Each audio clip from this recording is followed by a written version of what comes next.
পৃথিবীর কূটনৈতিক অঙ্গনে বর্তমানে ইসরায়েলকে ঘিরে চলছে প্রবল সমালোচনা, নিন্দা এবং আন্তর্জাতিক বিচ্ছিন্নতার সংখ্যা। দীর্ঘদিন ধরে ফিলিস্তিনের দমননীতি, গাজার উপর নির্বিচার হামলা এবং মানবাধিকার ও আন্তর্জাতিক আইন লঙ্ঘনের অভিযোগে যে দেশটি একসময় শুধু আরব বিশ্বের সঙ্গে সীমিত শত্রুতার মধ্যেই সীমাবদ্ধ ছিল, আজ সেই ইসরায়েলকে বিশ্বজুড়ে বহু দেশ একঘরে করে দিচ্ছে। জাতিসংঘের অধিবেশনে ইসরায়েল বিরোধী প্রস্তাব একের পর এক পাশ হচ্ছে, যেখানে পশ্চিমা দেশগুলোর অবস্থানও বিভাজিত হয়ে পড়েছে। আফ্রিকা, এশিয়া, লাতিন আমেরিকা, এমনকি ইউরোপের অনেক দেশে এখন প্রকাশ্যে ইসরায়েলের নীতি ও কর্মকাণ্ডের বিরোধিতা করছে। আরব ইসলামী বিশ্ব তো বারবারই ফিলিস্তিনের অধিকারের পক্ষে সোচ্চার। বিশ্বের গণমাধ্যমগুলোতে প্রতিদিনই ইসরায়েলের বিরুদ্ধে যুদ্ধ অপরাধ, গণহত্যা, জাতিগত নিধনের অভিযোগ উঠে আসছে। পশ্চিমা দেশগুলোর সাধারণ মানুষও রাস্তায় নেমে এসে ইসরায়েলের আগ্রাসনের বিরুদ্ধে প্রতিবাদ জানাচ্ছে।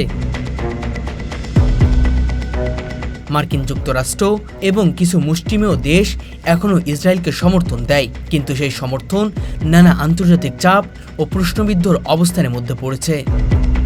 এই একঘরে হয়ে পড়ার প্রভাব কেবল কূটনৈতিক অঙ্গনেই সীমাবদ্ধ নয়, আন্তর্জাতিক অর্থনীতি, বাণিজ্য, শিক্ষা, বিজ্ঞান ও প্রতিরক্ষা সহযোগিতা থেকেও এর গভীর প্রভাব দেখা যাচ্ছে। বহু দেশ ইসরায়েলের সঙ্গে বাণিজ্যিক চুক্তি বাতিল করেছে, অস্ত্র কেনা বেচা স্থগিত করেছে এবং কূটনৈতিক সম্পর্ক সীমিত বা বিচ্ছিন্ন করেছে। প্রযুক্তি, বিজ্ঞান ও শিক্ষা খাতে সহযোগিতার ক্ষেত্রেও ইসরায়েল ব্যাহত হচ্ছে। এর ফলে দেশটির উপর এক ধরনের অর্থনৈতিক চাপ সৃষ্টি হচ্ছে, যা সাধারণ ইসরায়েলি নাগরিক, ব্যবসায়ী, শিক্ষার্থী ও শিল্পপতিদের উপরও প্রভাব পড়ছে। বিশ্বমঞ্চে প্রতিযোগিতা বা নিরাপত্তা ক্ষেত্রে একঘরে অবস্থান ইসরায়েলের জন্য নতুনভাবে ঝুঁকি সৃষ্টি করছে। সব মিলিয়ে আজকের পৃথিবীতে ইসরায়েল এমন এক অবস্থানে দাঁড়িয়ে আছে, যেখানে আন্তর্জাতিক অঙ্গনের প্রায় সকল বড় খেলোয়াড় তার নীতি ও কর্মকাণ্ডে বিরোধিতা করছে।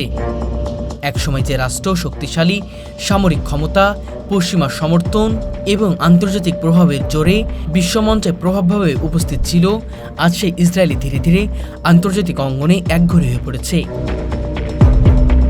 এই একঘরে অবস্থার গভীরতার দায়িত্ব এবং এর ফলে ইসরায়েলের ভবিষ্যৎ কৌশল কেমন হবে, তা এখন আন্তর্জাতিক রাজনীতিবিদদের প্রধান প্রশ্ন হয়ে দাঁড়িয়েছে।